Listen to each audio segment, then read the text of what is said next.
বন্ধুরা, আজ রান্না হবে আলু পাঙাশ মাছের ঝোল। চলো দেখাই। প্রথমে নিয়ে নিয়েছি আলু, আছে আদা, রসুন, লঙ্কা, জিরা।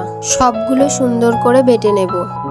মাছগুলিতে পরিমাণ মতো লবণ হলুদ ভালোভাবে মাখিয়ে নেব।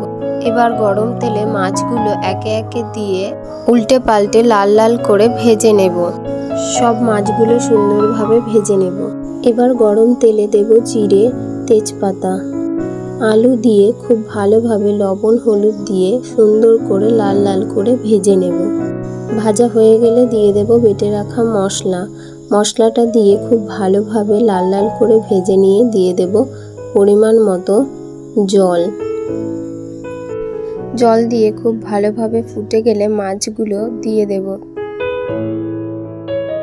হয়ে এলে দিয়ে দেব পরিমাণ মতো গরম মশলা।